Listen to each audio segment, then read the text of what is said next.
What I would like to leave behind is the attitude of some ministers. They have a set schedule of sermons.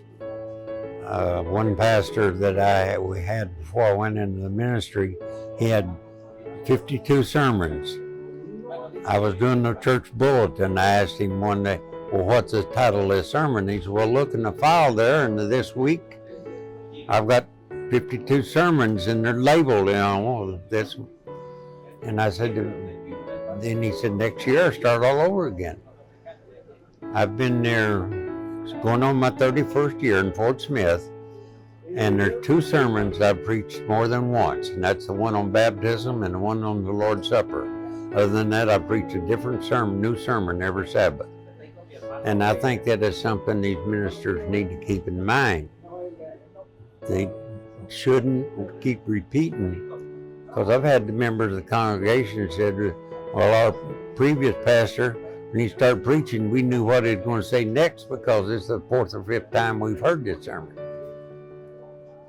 And also, I think that our new ministers need to be considerate of the time involvement. In the seminary, they taught where I was going, if you don't preach an hour, you hadn't preached. But the people don't remember at the end of an hour what your first subject part was. To keep it down, now I try to limit it to 20 minutes. I have a 6-part sermon. It'll last for 6 weeks. The part 1, part 2, part 3. People remember if you do just one part at a time instead of trying to cover so much in one time. And the members of my congregation come up and say, we appreciate you doing it this way.